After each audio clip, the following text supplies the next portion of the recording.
Hello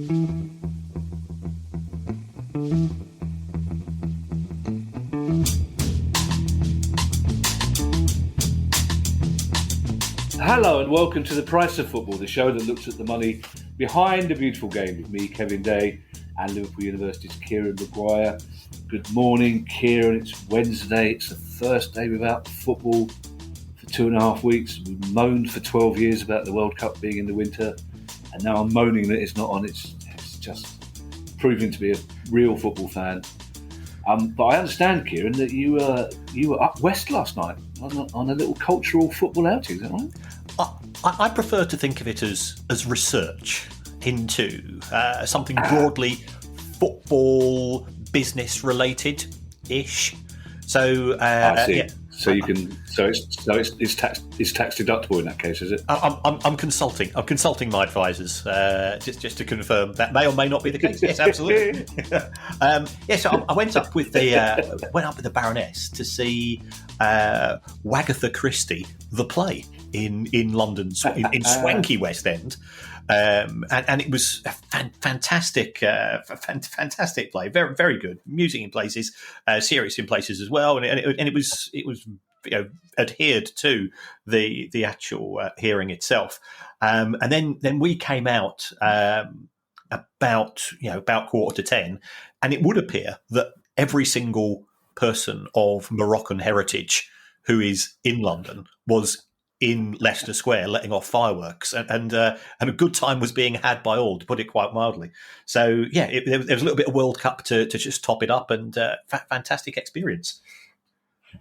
Well, what an amazing experience that Spain-Morocco game was as well. It was incredible, fantastic support from the Morocco fans in the stadium, and compelling to see Spain crumble under the pressure of the penalties the way Japan did the day before. Yeah, I'm going to see Orlando next week at the West End, but I imagine when I try and claim money back for those tickets, little Bobby Numbers, the accountant, will look at me like he normally does.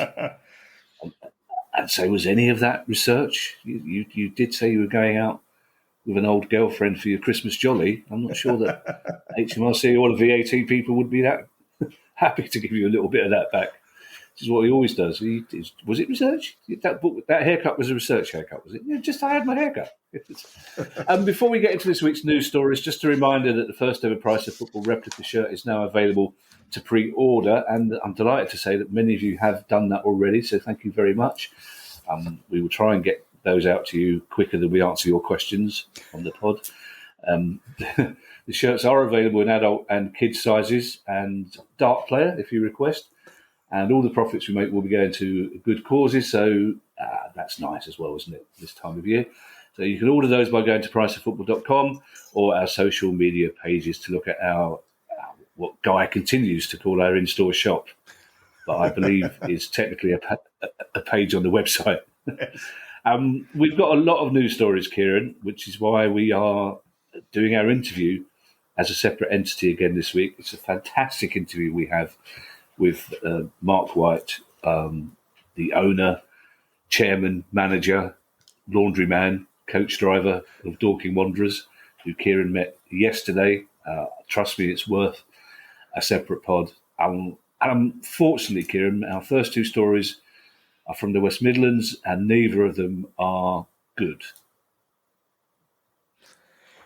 Yes. So if we kick off with Coventry City now. Kieran, just remember the old joke, Kieran. Why the long pause?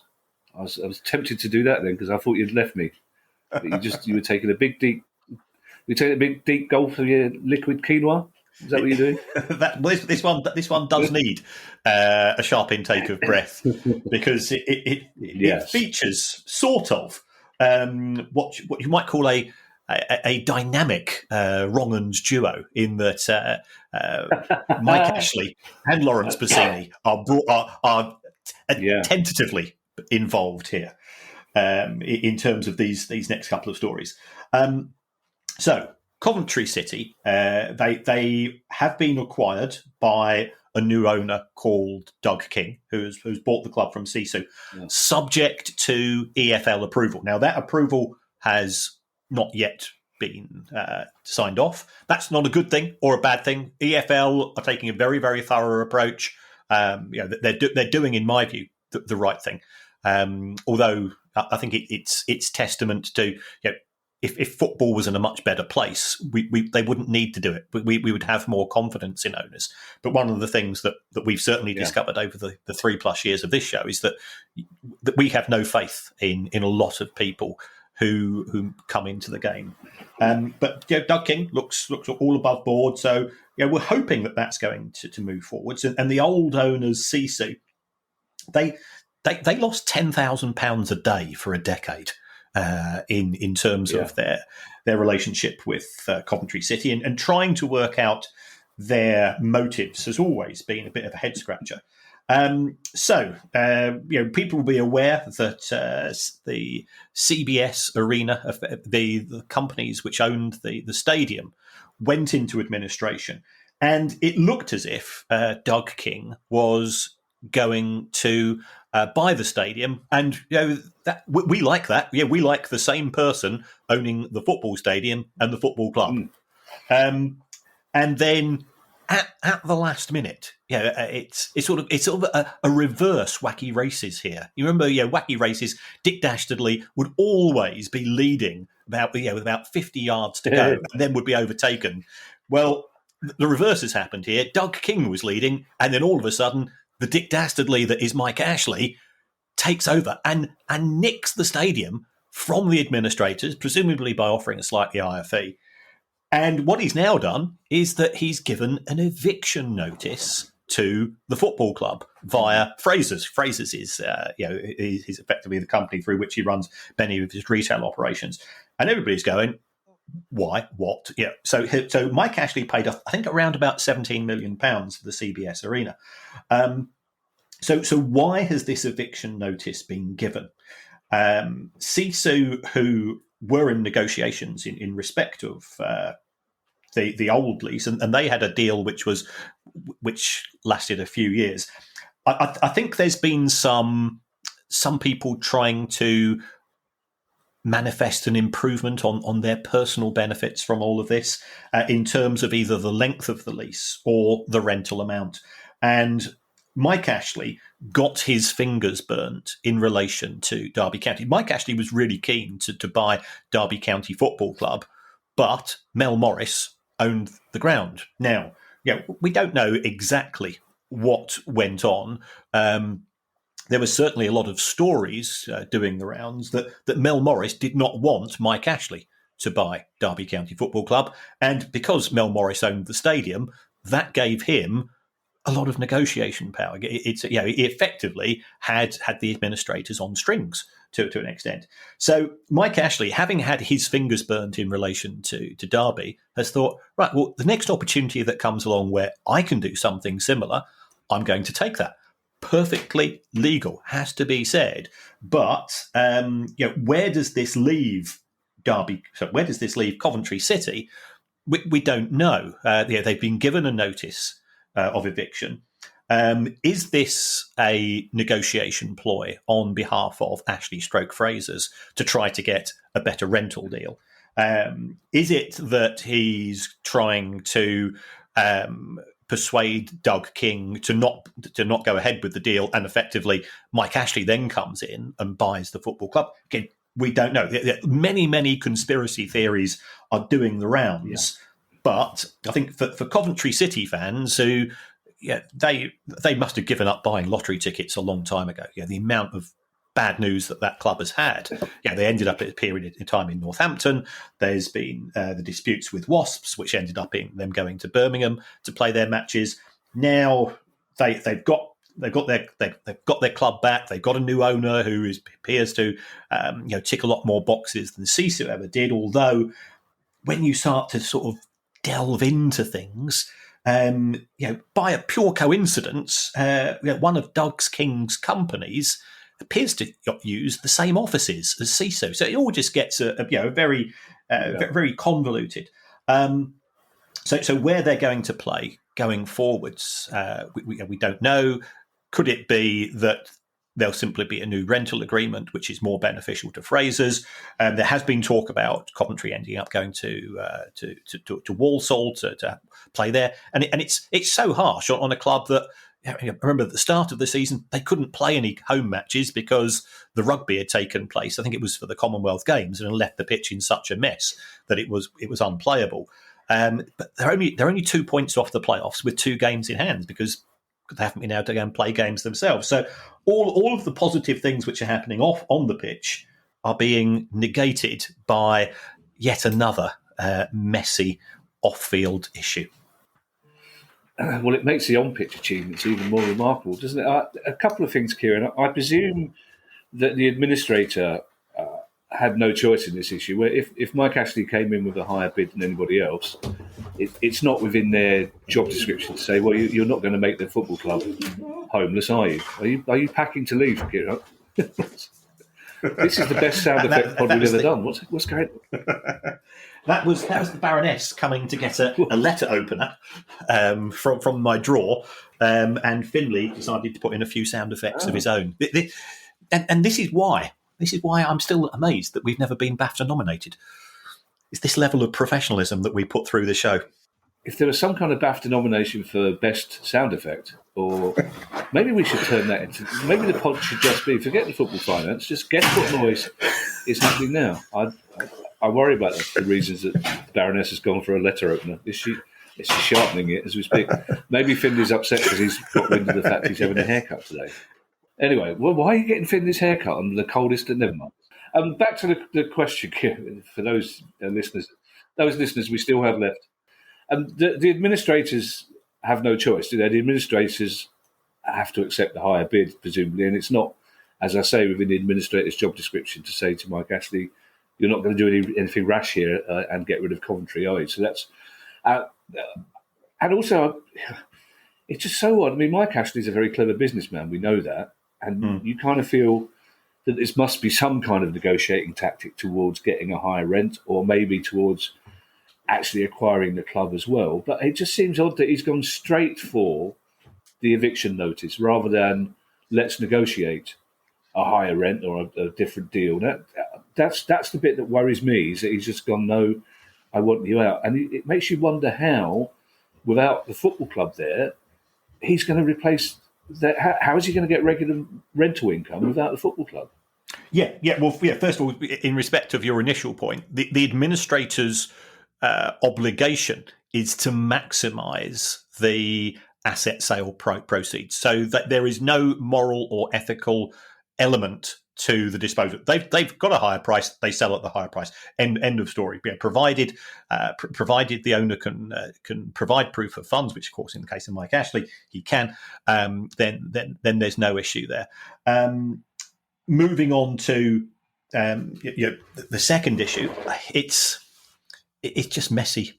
Trying to work out Mike Ashley's mindset. I think this is possibly the most Mike Ashley thing I've ever seen, in terms of just saying, I'm not going to go through a number of hoops, take it or leave it, or you're out. I think he's been reading A Christmas Carol and has thought there's a position for me in that book, which I really haven't maxed out on, and I'm going to take this opportunity to do so for Christmas 2022.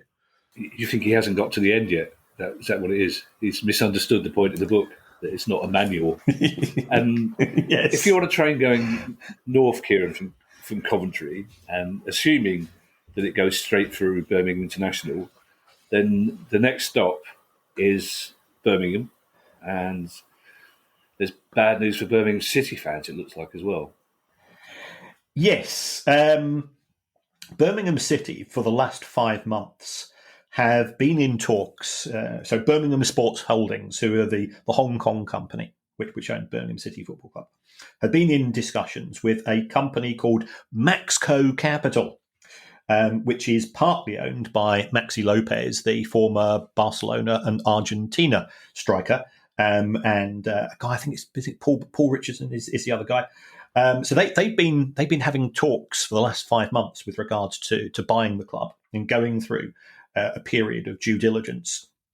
And some people have said, and I cannot confirm or deny this, some people have said that they've actually been funding the club because they were that positive. And then they said, well, yeah, we've got a deadline of the 30th of November in terms of when we want the deal to have gone through. 30th of November comes, nothing happens. A couple of days later, they say, yeah, we're pulling out. We're off ski. And were they? It's 5 months is a long time to be in negotiations for it to fall through. I think there was a degree of scepticism for people who really want the deep dive into this story. There is a Birmingham fan called Daniel. He runs a website called, I think it's called Almagier, which is absolutely fantastic. He is obsessive about Birmingham City's owners, and there's a full Hollywood blockbuster movie around in relation to this. Now, Birmingham, remember a couple of years ago, they ended up with a points deduction due to mucking around with FFP rules. I believe there's an EFL investigation into one of their owners, whose name appears to be Wang Yao Kui, who is a Chinese investor, about certain issues to do with his background. And I believe the only reason why we found out about that, because it was mentioned in Parliament. It could be that Maxco Capital have pulled out because sometimes you don't make as much progress as you would like.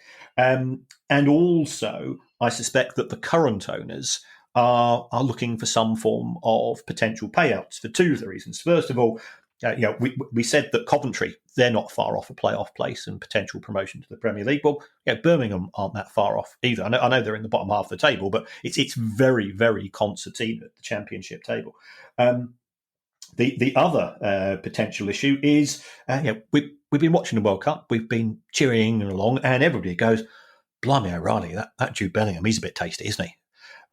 So if people may recall, he was that good at Birmingham that when they sold him at the age of 17, they retired his shirt. They could say, we're never going to have a player that good again at the club. So he's at Dortmund.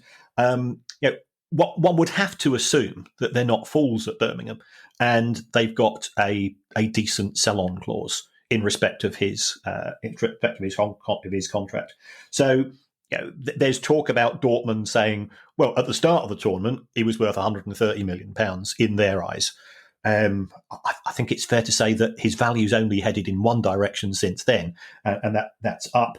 If Birmingham, let's say they've got a 15% sell-on clause there, if Dortmund are going to make 120 million pounds worth of profit, Birmingham are looking 15-20 million pounds of that comes to them. Now, it could be that Birmingham Sports Holdings say, well, Jude Bellingham was sold as a player under our ownership, and we therefore want to trouser any sell-on clause. It could be that the new owners say, well, it's an uncertainty. There's no guarantee. We want to take on some of that. So I suspect it's all to do with trying to get one over the other in respect of these deals, and then they've collapsed, which means, of course, that the only person whose name is possibly in the hat is that of Lawrence Bassini.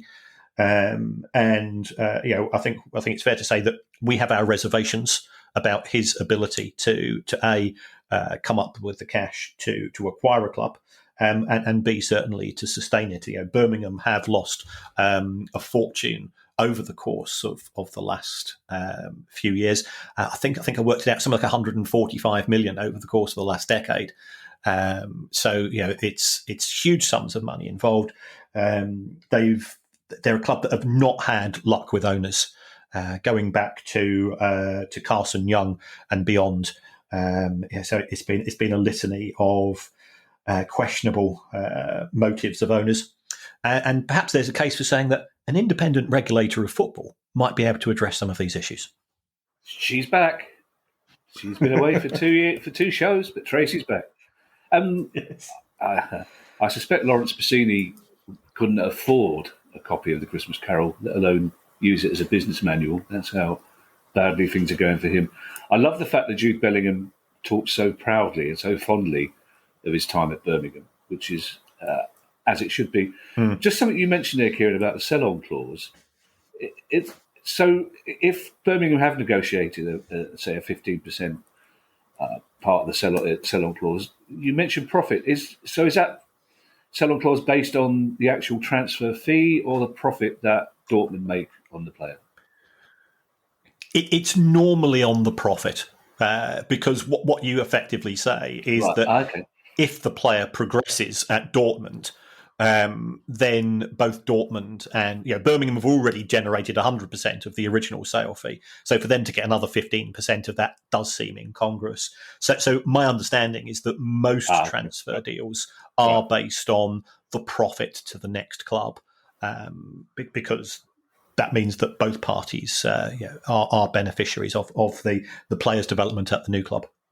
Now, we know, Kieran, that my knowledge of geography outside London is quite often a source of criticism from some of our listeners outside London.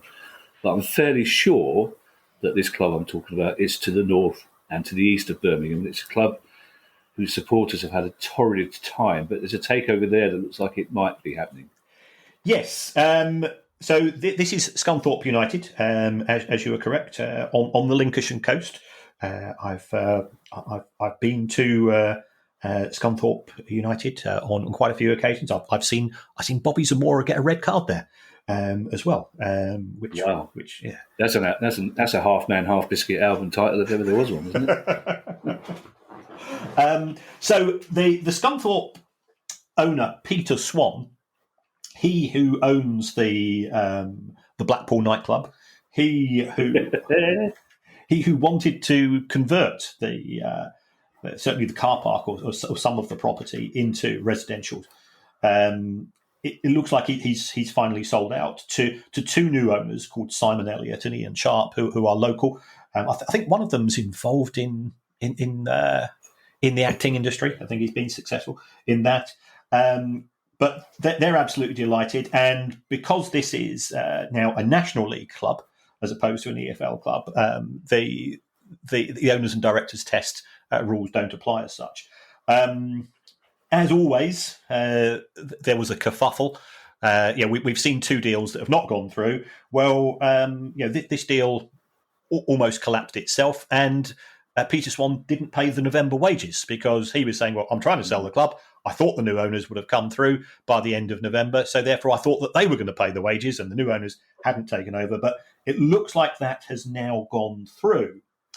But what concerns me is what exactly have the new owners bought. If they've bought Scunthorpe United Football Club, that is a step forwards. Have they also bought the stadium? I'm not so sure, because in 2021, Peter Swan has come in for a lot of criticism. I think certainly the way he conducts himself at times in terms of his relationship with fans wouldn't necessarily go down as a template on how to get on well with people. So he tends to fire threatening letters from lawyers first and has a chat second. He's even done the same to me. So I've been on the receiving end of some of that.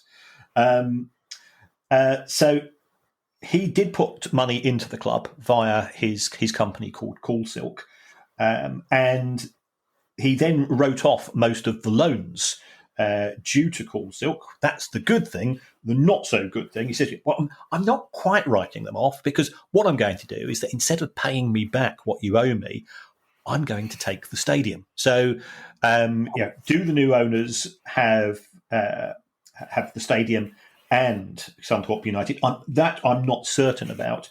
And as we've just been looking at it in respect of Coventry City and Mike Ashley, and going back to, you've had your experiences with Ron Nodes, wasn't it? Didn't he mess Palace around? We've had issues at Brighton when our ground ended up being sold. When you don't have control over things. Hang on a second, Kieran. I've just got to say goodbye to Ali. Bye, darling. Ali's off to lunch with Bobby Numbers, the accountant. Oh, cool. It's the second time he's been watching. Yeah. I thought Ali, when she said she was going to see Bobby Numbers, it was about probably next year's tax, but it turns out no, it's just lunch. So there you Who's paying for that and who gets the tax benefits? I don't know, but I suspect the accountant is the answer to that. I'm sorry to interrupt you, but I had to say goodbye to her. Absolutely. And you got your own sound effects there. Yeah, I know. Must get some oil on that door. Yeah, come on. So that's where we are at present. Separation of football club from football ground. 90%, 99% of the time tends to end up in tears rather than smiley faces, in my experience. So that's my where I've got 2.5 cheers in respect of the takeover. And Scunthorpe and Oldham, both of whom have had ownership issues, are now occupying the two bottom places in the National League, despite both being EFL clubs last season and both being the beneficiary of parachute payments. Well, it's not that long since Oldham were a Premier League club, is it, in the great scheme of things? I appreciate, Kieran, this is an impossible question for you to answer without knowing the actual numbers, but it occurs to me that if Peter Swan has loaned Scunthorpe United that much money that the stadium will cover the cost, he must have lent them a lot of money. Yes, yeah. I mean, they were owed around about £11 million. He's put his money where his mouth is. Every year for the last decade, Scunthorpe United have paid out more money in wages than they've generated in income. How well that money has been spent, because I always say to people, you've got to look at these things from both a quantitative and a qualitative basis. Spending it and spending it well are not the same, and that applies for Scunthorpe United as much as it does to Manchester United. We'll be talking about Manchester United later, but it is indicative of just throwing money at football players and managers isn't a solution to getting a football club up the table to where its owners and fans think it should be. You mentioned the wages not being paid in November, Kieran, and unfortunately that's become a bit of a theme in the past few weeks, because we have the story of two clubs now where that's happening. One where it's been happening on an ongoing basis, and one, as far as we know, where it's a new occurrence. Yes, so we're going to start off with back to the Championship, which I think we said on probably about show number 1 or 2 that the EFL Championship is the clown car of European football, at the very least, in terms of football finance. And we're now going to take a look at Reading, and Reading paid 80% of the wages to staff last week. People. I don't tend to check my wage slip in particular detail, but I do check my bank statement to check that it's come in, and you've got a rough idea of how much going. So 20% of the wages were unpaid. Reading is also currently experiencing a transfer embargo due to former misdemeanours. Remember, they did have a points deduction themselves in respect of profitability and sustainability rules. What the owner, Dai Yong from China, is trying to achieve from this is uncertain. It's the usual very corporate press release talking about regular funding mechanisms were unable to work properly. It just, I always say, when the wages are going to be paid. They're going to be paid at the end of the month, and Reading are losing money. Absolutely. Is the owner putting money in, or is their funding coming from an external source? Yes, there is. So I just don't understand why something which is supposed to be professional is such an amateur activity in so many football clubs that it's happening left, right, and centre. So it has occurred on a couple of times in respect to Reading before. It's occurring too often in EFL clubs and National League clubs. I spoke to somebody from an EFL club only this morning prior to recording the show, and they said to me, I said, what do you think about this? And he said, well, Kieran, it's like this. It's the coming storm. And that, wow. This was from somebody who I respect an awful lot, and that did put a bit of a shiver down my spine, because we've been through COVID, we've been through the some of the ramifications from what's happened in Ukraine in terms of the impact on global inflation and so on. And I thought, okay, things are starting to progress. Are we getting out of this? And I'm feeling pretty gloomy in relation to an awful lot of clubs at present. Oh, well, Merry Christmas, everyone. Reading's that argument from Reading that there are technical issues, banking issues, etc., really annoys me, because I'm freelance, which means you can sometimes go 4, 6, 8, 10 weeks without getting paid, and quite often you will ask your agent to get in touch with somebody who owes you money, or you'll do it yourself if you have a personal relationship. And quite often they will say, "We're really, really sorry. There was an issue with the pay run. There was an issue with the bank. No one got paid." And you go, "I find that's unfortunate, but we will sort that as quickly as possible." But they never say, "Well, we managed to pay 80%." Yeah. So to me, you either pay nothing, or if you're only paying 80%, that's because you've only got 80% to pay. That rings alarm bells for me, because that doesn't make any sense. And of course, I'm not a payroll manager, and I'm sure we have many of those listening to us now and go, "Oh no, that's quite possible." But to me, that doesn't seem right somehow. Yes, yeah, and it's not the first time. It happened at Reading a couple of years ago, I'm pretty certain as well. Yeah. So yeah, it's not good. So Reading's in the Championship, and we're now back to the National League, and this time it's we've always said appear on the price of football once every 3 or 4 months. It's flick a coin. It could be good news, it could be bad news. If you start to appear on the price of football 2 or 3 times a month, then it tends to be bad news. And unfortunately, we're back to our friends at Southend. So as far as the November payroll was concerned, and this I find just pretty disgusting. The players were paid 1 day late, and at the time of reporting, and I think this may have been addressed by now because we're recording this on the 7th, non-playing staff had not been paid. So when the stories broke. So this does seem ridiculous. Now it could be that players are in a position where that they can walk away from the club. The club potentially could be in breach of contract. We spoke only a few weeks ago about how proud we were to be football fans when you've got organisations such as the Shrimpers Trust. Now, anybody that's been to Southend, and when I used to live in Chelmsford, we used to catch a train to go to Southend. Southend was our big day out. Mum and Dad didn't have a car. You go to Southend, you go to the beach, you go to that longest pier in the world. Well, that's what I thought of anyway. It was a huge pier, but it's not a wealthy area in its own right. So the fact that the Shrimpers Trust had managed to cobble together 40 grand to help pay the wages last month, this is just fantastic. The integrity of football fans at times just makes you so proud. And I think they've been trying to organise with other fan groups to raise further money on top of this. And this all comes down to the owner, Ron Martin. Now, the parent company of Southend, which is a company called South East Leisure Limited, that had a winding up order from Companies House only a few days ago. Now that was reversed this morning. We're recording this on the 7th. So what Ron tends to do is brinkmanship. I wouldn't say he deliberately doesn't submit accounts and confirmation statements and money due to HMRC, although there's been a winding up order from HMRC, which is now being dealt with.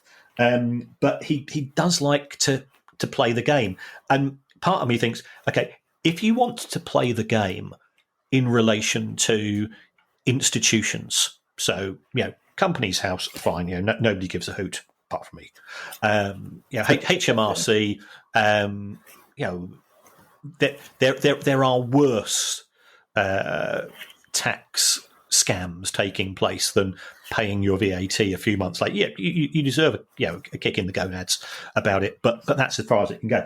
When it comes to staff, I think that's a red line which I find pretty reprehensible, because these are people who've got standing orders and direct debits that are going out to the landlord, to the mortgage company, to your utility bills and so on, and either they end up not getting paid, so the bank will charge you £25 a pop for every direct debit which doesn't get paid, or you end up having to beg, steal, or borrow to cover the bills on that date, which I just find depressing. And again, I think Southend and its owner have reached a point where the sooner that they move on to separate ventures, the better. Yeah, I always pay my VAT on time, except there's a 6 weeks difference between what I think is on time and what HMRC think is on time. And Chelmsford as well, Kieran. There's a new piece for the Kieran Maguire historical jigsaw for our listeners to slip in. You do start to worry, Kieran, because as you say, we're talking about Southend United every week now.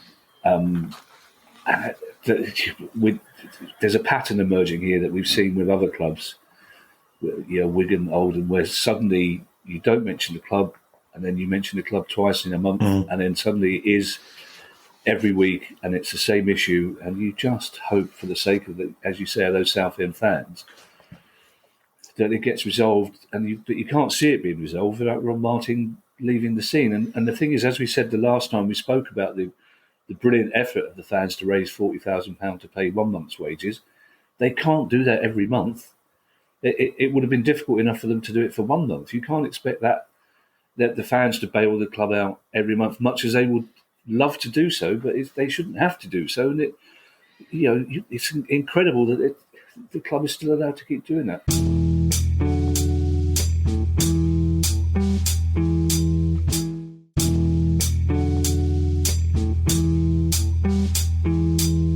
Oscar Wilde once said, Kieran, that to be sued by one former manager is unfortunate, but to be sued by 5 begins to look like carelessness. And that's what's happening to one of our other often mentioned clubs. Yes, so we're doing a full zigzag geographical tour of the UK today, and we're now at Watford. We're now at Vicarage Road.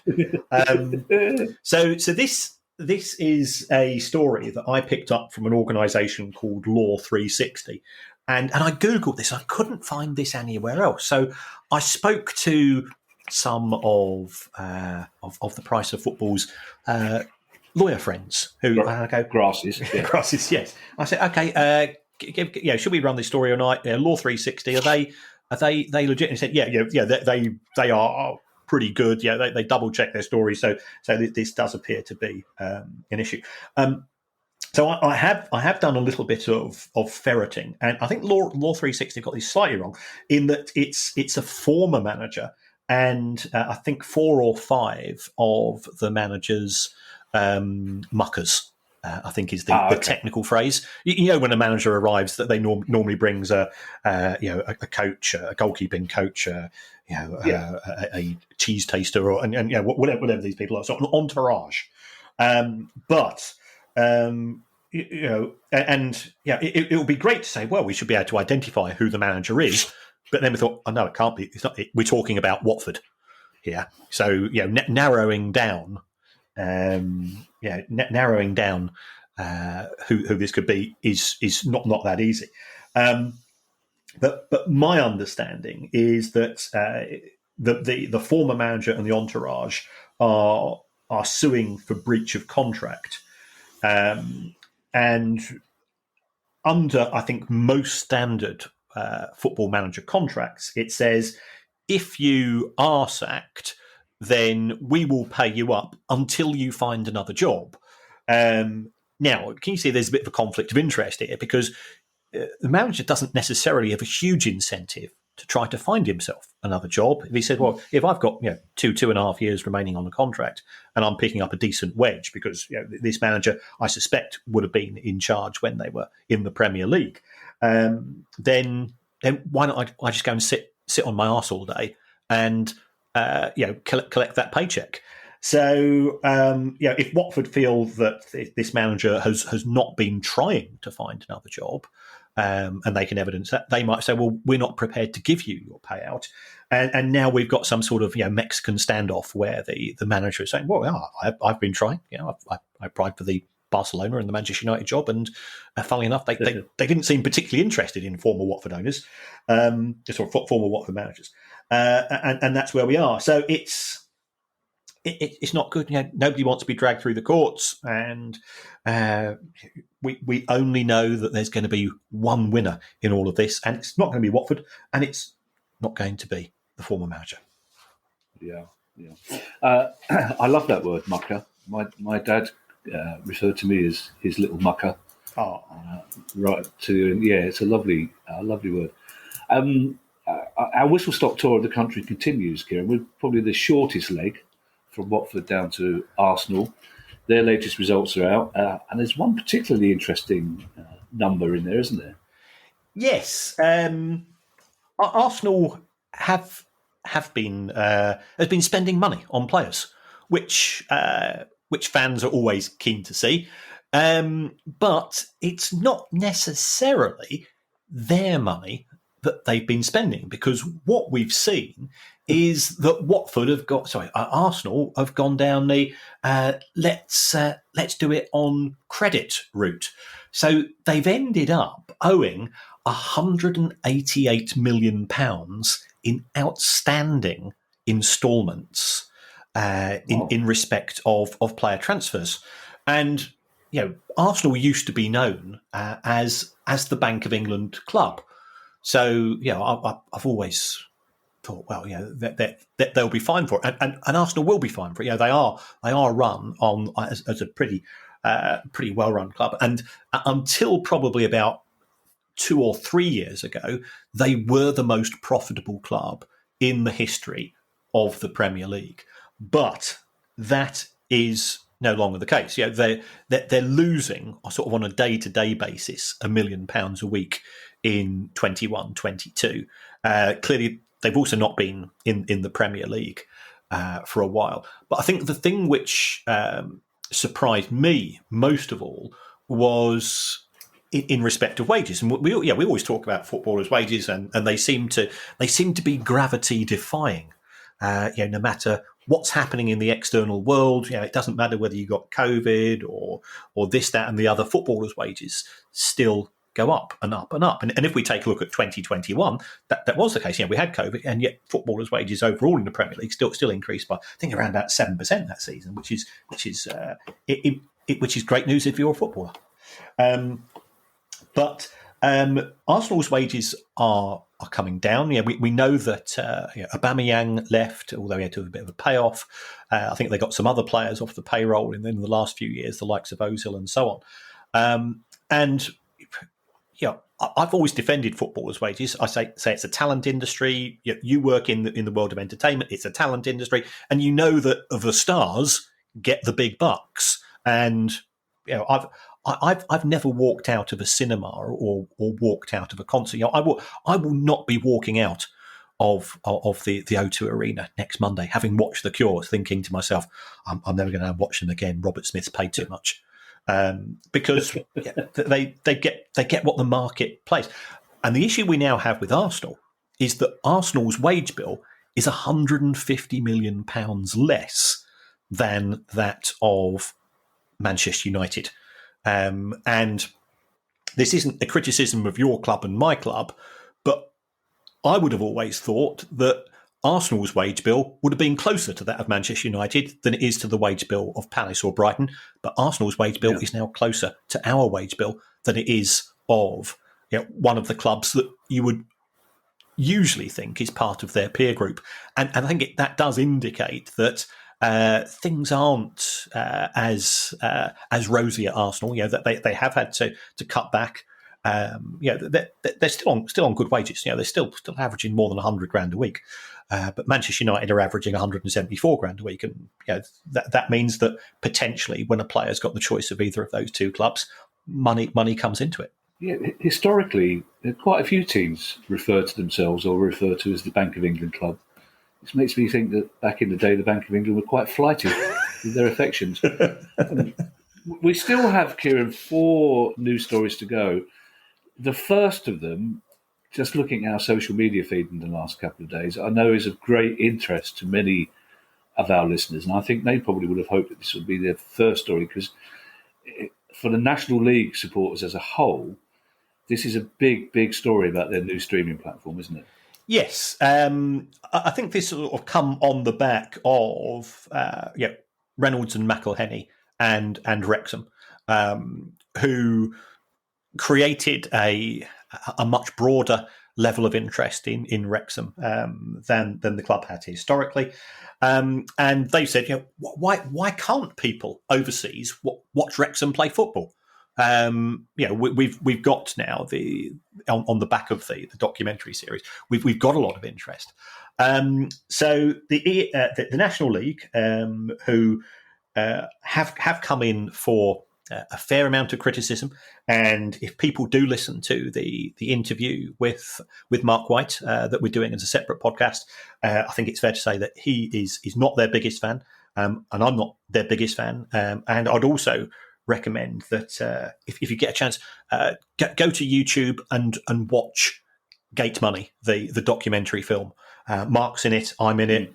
Ben Clasper, who's from Dulwich, he's in it as well. There's lots of people who do have an affection for the National League, whose knowledge about it is far greater certainly than ours, and it's a bit like FIFA Uncovered, but at National League level, but it's just as important as to expose an organisation which doesn't like people lifting up the carpet and trying to take a look as to what's underneath.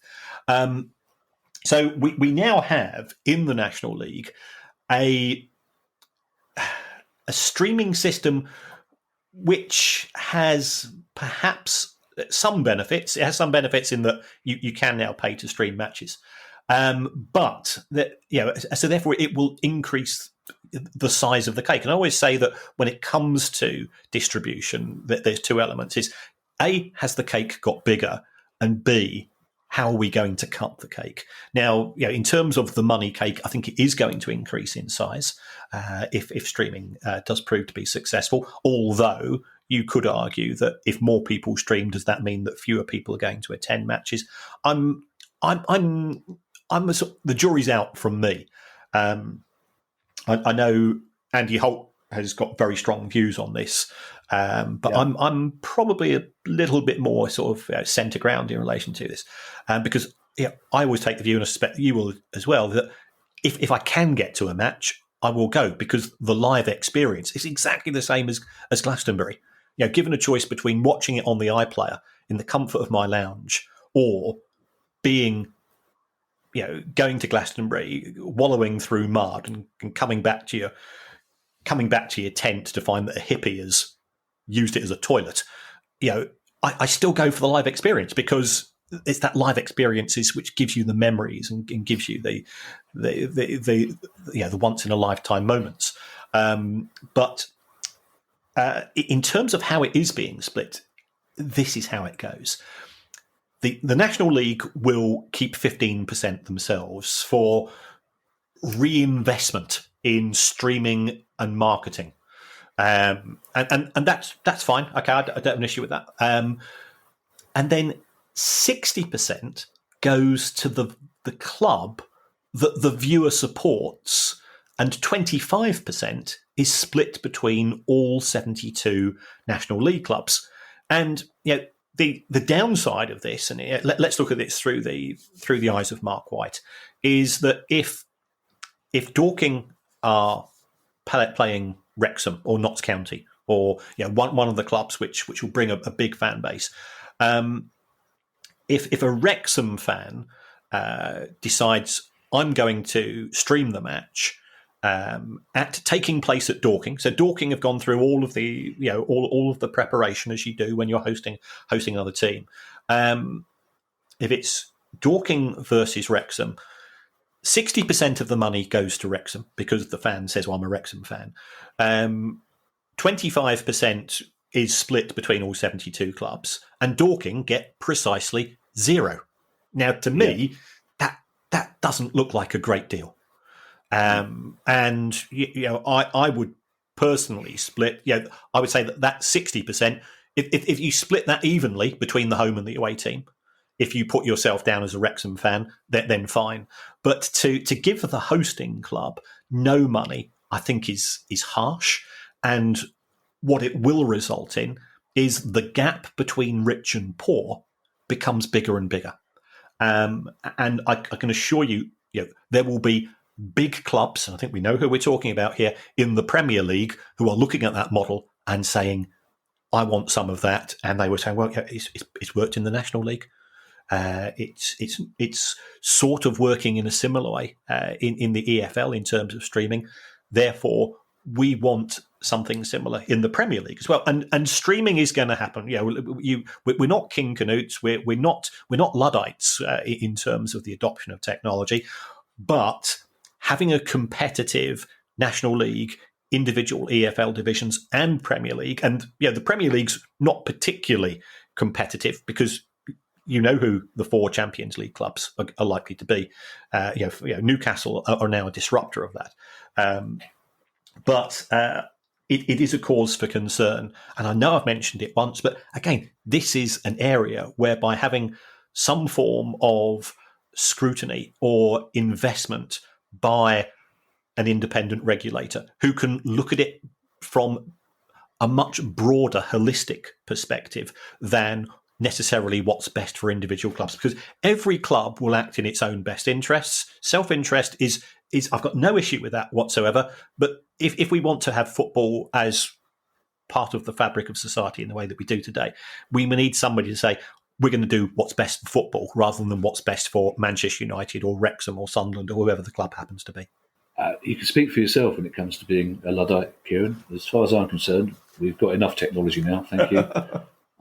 I'd like a season ticket I could put in my wallet, if you don't mind. The fact I have to use 2 laptops to do this podcast is still something that Ali needs to calm me down about on a pretty much daily basis.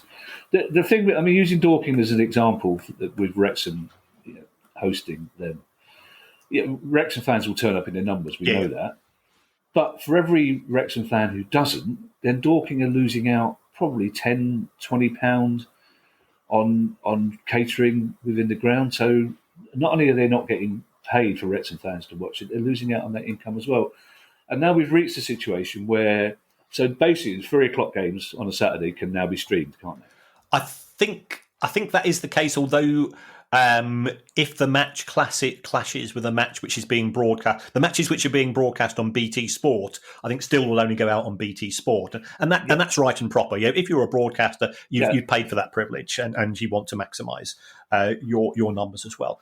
But I think the 3 p.m. games are. I think it's going to be introduced slowly, and certainly it's something which is being discussed at EFL level as well. Now, it might need FA approval because the whole rationale behind the 3 p.m. blackout is that we want to protect lower league football, and if it's Manchester United playing Manchester City at 3 p.m. on a Saturday and you can stream it, it makes it that much more difficult to persuade either yourself and your kids, whoever you might be going to a match with, to it's a freezing cold Saturday in December. Come on, kids, it's Dorking today. We're playing Southend, and it's a big match, Bakewell Derby. They go, we'll go watch Manchester United. I think care has to be taken in how it's done. Basically, this is, I know we mentioned Andy Holt a lot, but he's been completely vindicated here because he predicted. It's one thing for Wrexham to say, well, we've got loads of fans abroad, fair enough. Why can't they watch the game, let them stream it? Because that's how streaming started initially, wasn't it? So it was for overseas fans to be able to watch the game, that's fair enough. But Andy Holt predicted that was the thinnest end of the wedge. He predicted that once that had started, what happens next is then you go, well, how about the games when there's an international break, there's no Premier League, so then that happened. And as he predicted, we're now looking at the 3:00 kickoffs being streamed, and the clubs hosting the game get no money out of it. It makes no sense. And you say the National League are very reticent to talk, and I know it's arrogant of us to say this, we're only a podcast, But if anybody from the National League is listening and wants to come on and chat, we're on your side as much as we're on the fan side as well. But we're not, because we're only getting the fan side of the argument, which is why neither of us think that the National League have behaved particularly well in this. But we're very open to be told by the National League that they have. And we're nice people. We'll make you a technical. Well, I won't make you a virtual cup of tea because I can't do the technology. Cristiano Ronaldo, Kieran, seems to be on a one-man mission to annoy as many people as he can, basically, at his current club and in his country. And no doubt he was delighted not to start the game yesterday to see his country score 5 goals. But he's annoying Juventus fans now as well, isn't he? Yes. This is a really strange thing. For somebody that wants to go down as having a legacy in football, he just seems committed to really pissing off as many of the people as possible. So we know that he's part soap opera and part footballer, and he's a magnificent athlete and he's completely devoted to his professional craft, and that part of me absolutely admires his achievements. But clearly the departure from Manchester United was engineered, to put it mildly. And he's playing the victim card left, right, and centre. And I said, we've also got to remember that this is a father who has lost a child, and that needs taken. Yeah. But there were clearly other things taking place as well. As far as Portugal is concerned, if you get substituted with a few minutes to go and your side's doing okay, I didn't really see an issue there. And yesterday, magnificent performance by Portugal, but he has to go and steal it by behaving like a child. Now, this is something which I do feel probably a bit more sympathy for, because it relates to Juventus. Now, Juventus are very much on my naughty step for a variety of reasons. And we know that the board of Juventus have resigned en masse. It now looks like there are murkier and murkier issues in relation to the governance and the financial performance of the club. But what had happened was that in order to ease cash flow issues during COVID, players did agree to a pay deferral. And pay deferral means you get paid later. It looks like Cristiano Ronaldo, he's been at Manchester United for 18 months, is still awaiting, I think it's €19.9 million in unpaid wages. And funnily enough, he and his advisors have said, well, we've been pretty patient, but we're not prepared to take this any further. We're not prepared to wait any further. So he's, I think he's taking steps, or his advisors are taking steps. Juventus is very much a mess at present. The board are coming out with statements saying we've done nothing wrong. Our accounting is in a line with standard accounting practices. And I'm going, well, but not paying wages is nothing, and denying it is not. It's nothing to do with standard accounting practices. So they're involved with sleight of hand there. So I've actually got a lot of sympathy for Cristiano Ronaldo, but €20 million. It's for him. For him, it's a good night out. Clearly, he's independently wealthy. He will not be in a similar position to the staff at Southend who are worrying about how am I going to pay the bills, because we've got so much uncertainty about being paid. But it just shows that it happens at clubs from the National League level right up to the old lady herself. Is this simply a case, Kieran, that Juventus haven't got the money to pay him, or have they turned it into a kind of moral issue? No, they can't justify this from a moral perspective because it's contractual. I don't know whether they were just trying to rely on him or his advisors, assuming that they would pay up within a reasonable amount of time, and now it's gone beyond that, and it's pistols at dawn between the two parties. Yeah, I don't know if there is such a thing as technology karma, Kieran, but I regret saying that I was a Luddite, because that snap you may have heard while you were talking was the top of my biro breaking off, which is has left me unable to write notes on the rest of the stories. Luckily, we only have 2 stories left, and they both involve Uniteds. Mm-hmm. Yes. Well, the first one, we've just been talking about Cristiano Ronaldo, whose most recent football club was Manchester United, and this is something to do with a potential investment stroke takeover at Manchester United. Now, what we've seen over, I said that the price of Manchester United shares increased by around about 70% in the first week since the Glazers made that somewhat strange announcement to the New York Stock Exchange.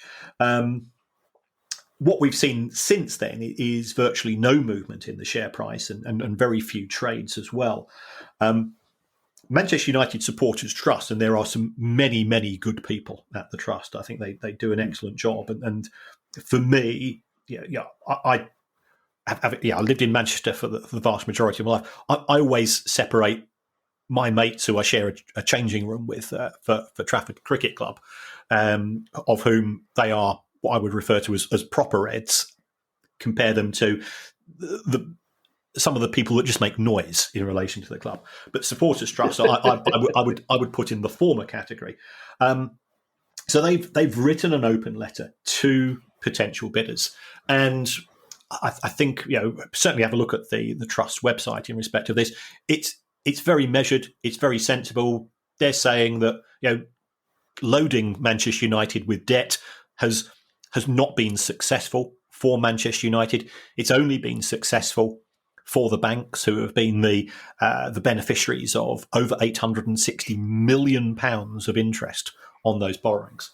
So they suggest that not taking a leverage buyout approach would be far better, because football isn't an ordinary business.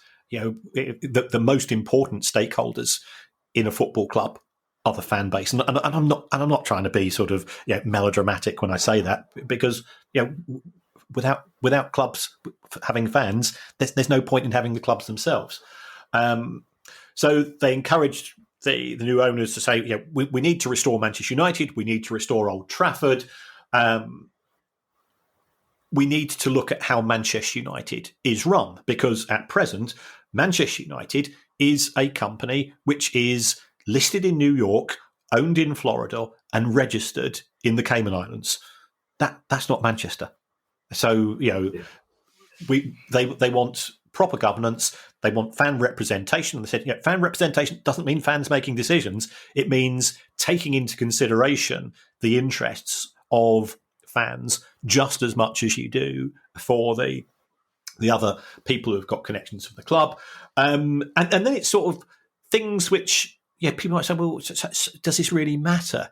But it does matter. And it just was, I thought, a very fair piece of wording, which clearly, there's people like Andy Mitten and others who have long-term connections with Manchester United who know the real score and who can articulate that. And when you do read things like this, it's a further reminder to owners that we're football fans. Yes, we're passionate. Being passionate doesn't mean that we're stupid. And I think so often we are treated as just because football historically is a working class sport, therefore by being working class, you must be thick, and being a football fan, you must be thick, and we're going to treat you with contempt. Manchester United Supporters Trust does a great job.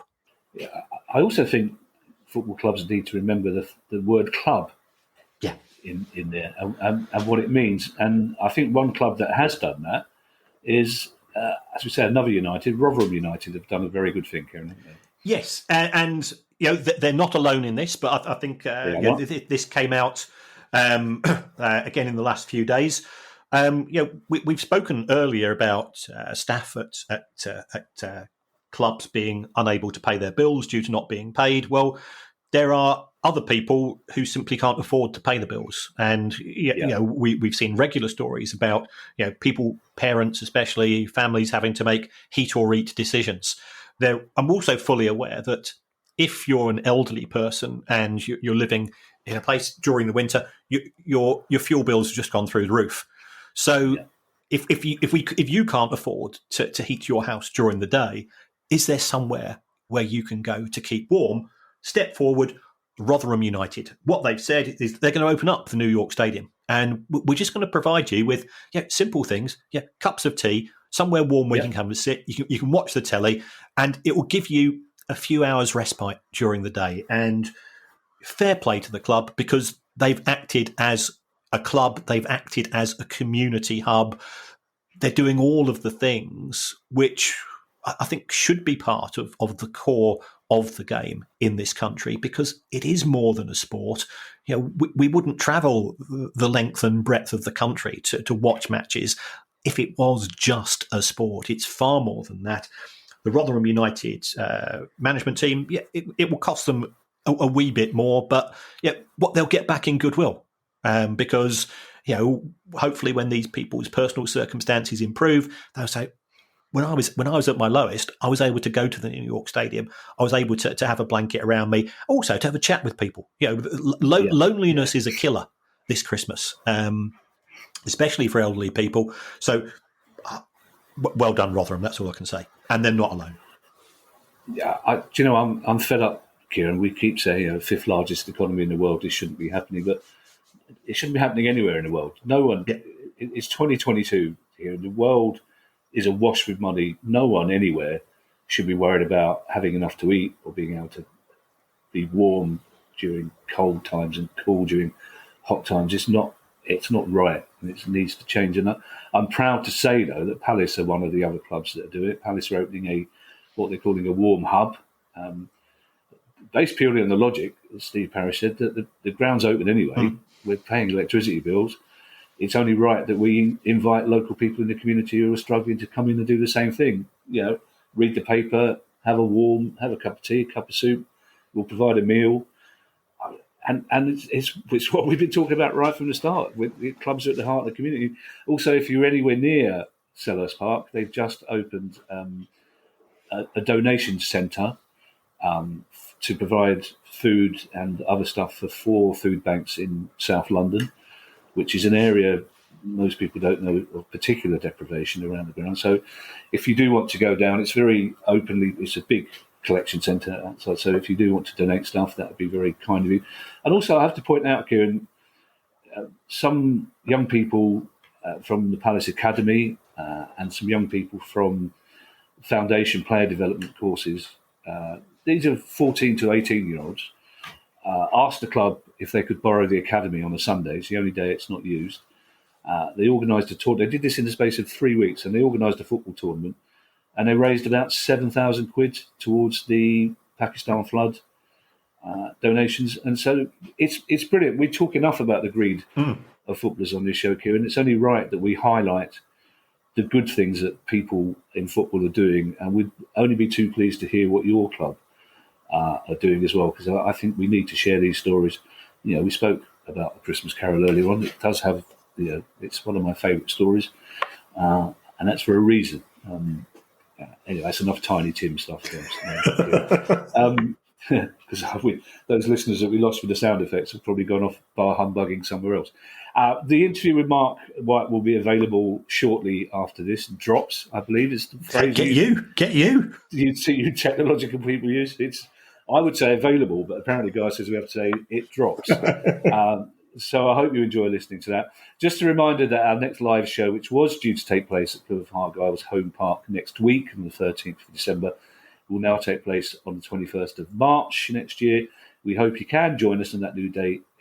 But if you can't and you have a ticket, the club has confirmed that, of course, you'll be able to get a full refund. Thank you to everyone who's donated to the pod via our Patreon page. If you'd like to join them and make a small monthly contribution, then please go to patreon.com/priceoffootball. And if you have a question you'd like answered on the show, email us at questions@priceoffootball.com.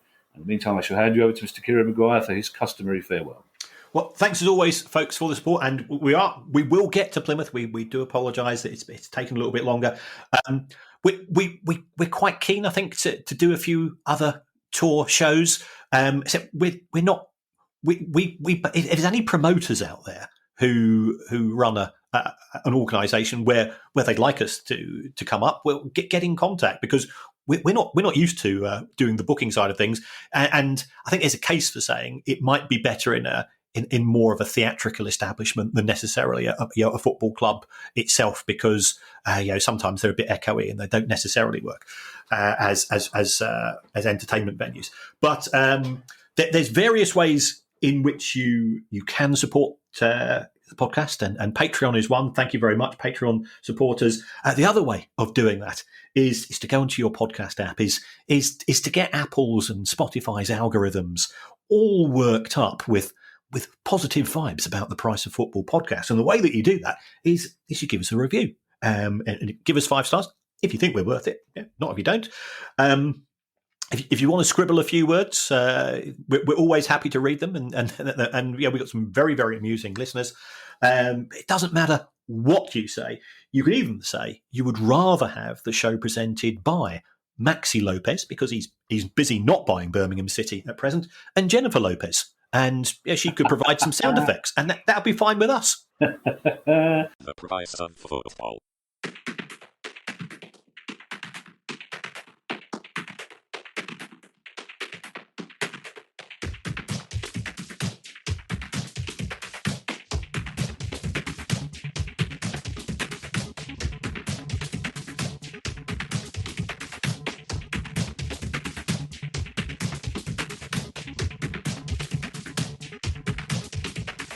The Price of Football.